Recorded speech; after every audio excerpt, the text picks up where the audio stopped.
was a little kid that came up to Brian once, and he was saying that he saw the show, and he was hiding behind his dad because he was like kind of nervous to talk to like a guy who was on television and all, but he liked it. And the funniest thing of all was that he believed the wacky guy was real. That's the cool. See, I think our show, and what we maybe got away from somewhat, and maybe a lot of people disagree with me, but I think that we have to get back more to appealing to the little kids out there. It started out as kind of a little kid show. Because, as I said, everyone's a little kid at heart. I disagree. I think you think so, huh? No, I disagree. I think that when it's like a Looney Tunes cartoon. I think like we do stuff that the little kids will laugh at and go, "Oh, funny," and the bigger kids will get. Oh, no, I understand. I just think the humor. You're talking about two different levels. No, I'm talking about I think one it's level. always, I think people it's always getting operated. it because it appeals to a lot of people. I think it's always been that way. I just think it should be more that way. I think for a while, the one level that we really appeal to is we appeal to ourselves, and that's the point. We have a good time. True. Why would we do it if we didn't have a good time? Exactly. True. An important thing to remember in all of that, though, is that our stuff also has to be comprehensible to other people, and that's the thing that yes, it does, because think about it, and we do that. We don't make inside jokes. We don't talk about the time your mother invited let me us in set for something cocoa up or for anything. you, and you tell me if it's comprehensible to other people. Okay. Okay. A grandfather takes his grandson out into the graveyard to basically get him some experience with this zombie that has been dead for 100 years. Now, how many people relate to that in an everyday? It's not a matter of relating to it, but we're not using inside jokes about our own personal lives. You know what I mean? No, we use inside jokes about previous shows. True, but the thing is they can relate with that. What I'm trying to say is something that we always establish. Well, I mean, think about this, though. There is an inside joke. You've brought up a very good point, Sam. There's a lot of inside jokes and a lot of things, but things that people can catch if they know what to look for. You may not catch it, but maybe somewhere down the road, you'll listen to some music or you'll see a show, and you'll just start dying laughing, and people are going to go, "What are you laughing about?" And you'll be like, it was that wacky show. That's what they were trying to do. You know what? Also, we are funnier to some people who understand certain elements of what we're trying to say. Right. Here's an example.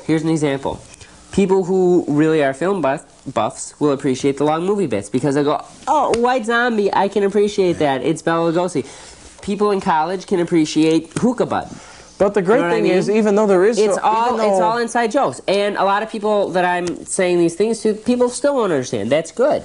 That's all part of it, because if they understood it, it wouldn't be inside. The great thing about our inside jokes, though, is the fact that even though our show consists of a lot of that kind of humor, having quotes from different rock tunes, using things like White Zombie and stuff, who people might not exactly know where it came from or that, it's still funny. You still get the general gist. And that's exactly... Well, let me explain my point, though. You still get the general gist of the joke without knowing it. It's just we throw in additional flavor by having these other weird things that end up being explainable one way or another after the fact, Some of our shows... Now, most people... We design the shows... I don't even say design. Design is kind of a weird word to use for this show. I mean, but the way these shows are made is so that when the way these shows happen is that it's kind of like most people, I would feel probably about, and this might be an overestimate, but probably about 80% of our audience sees each episode only once. Okay, so most people don't go back and look at them and scrutinize them for that. Sometimes when you scrutinize them, you notice new things. Right. Sometimes when you scrutinize them, you notice new things. But I think generally, not a lot of our audience doesn't do that. I think a lot of our audience just watches it for the main thing. So, but the point I'm trying to make is either way, if you want to look at it, if you want to look for the more hidden humor, or if you want to look for the stuff that's on the surface, I think it comes out like everybody can understand it. Different people will get different things. And that's what I mean on two levels, because you got the universal appeal that everyone likes. Everyone thinks it's funny to see a guy get a pie in the face. I think it's funny. It happened to me. I don't think it's funny to have it happen to me. Not in real life, no. But I'll tell you, it was funny to watch it happen to him, and that's how I know he's speaking the truth. And it was funny to do it to me, wasn't it, Matt?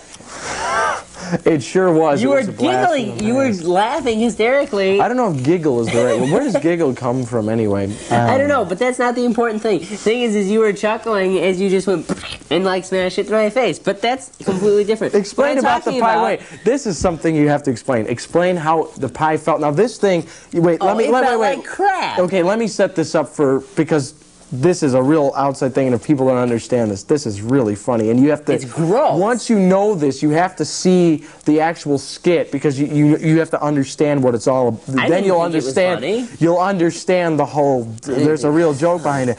We had whipped cream, okay, that we sprayed into the pie dish when we started filming this. And that made our pie. That made our pie. It was the just pie. Remember when the girl's head got dunked into the pie? That's the same one that hit him in the face. Basically, so it went to one person's face, and then it went to yours. But the time in between was about like 5 or 6 hours. So it had corroded to a point where it was like really warm for two and reasons. acidic One, and everything. We had not refrigerated it. Another reason, because it was under really hot lights. And so what it basically was this boiling brothel garbage. Which I gleefully delivered to your face. and I ungleefully accepted, but I had to just pull off.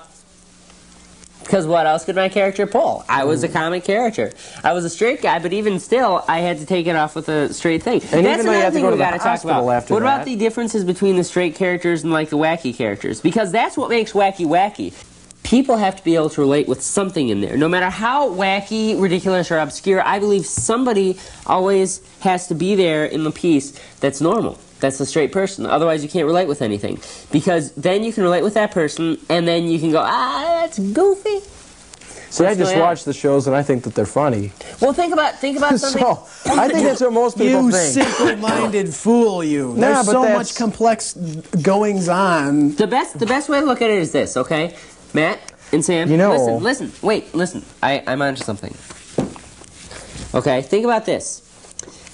Okay, you hear the story of Alice in Wonderland from Alice's perspective. And she's a normal little British girl.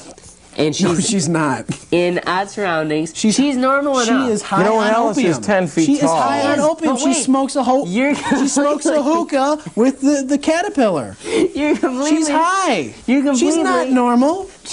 You're completely missing the point. The point is this. Alice, for the readers... She's a chick who hallucinates going through a mirror and seeing a Jabberwocky. Listen. Okay, listen. What's a Jabberwocky? It's the weird worlds that she comes into, but it's weird because of the fact that she's so normal. You listen to the story from the... Wacky guy. You listen to the story from the Cheshire's Cat point of view, and it's normal. You know what I mean? He's a cat who disappears and his smile is left. What? You're missing the point. Alice is not a normal girl. Why isn't Alice not? We should do an Alice in Just Wonderland ask Alice when she's 10 feet tall. Hey, but don't go hunting rabbits, okay? Now. And the white knight is talking That's about enough of that. Why do we have so many quotes from songs in there? That's what I want to know. I don't know. Well, that's what I was trying to get at, that we have so many obscure references that... Well, like, it's not even references. Will even people who recognize it appreciate it? Or will they go, oh, what the heck was that? Well, I think that's part of the point, too. I think the whole thing of the show, something that I did not understand when I saw the show for the first time as an outsider, and I think maybe that's maybe I could bring up some valid points because as an outsider to this, and Sam, you probably could too. When I saw the first show, I really didn't think it was that funny. Frankly, I didn't really get it. And the reason I didn't get it is because I didn't know this. It's cheesy on purpose. It's done so bad, the jokes are so bad, and a lot of them so foreseeable that you sit there at home and you go, oh, that was so bad, and then you start laughing.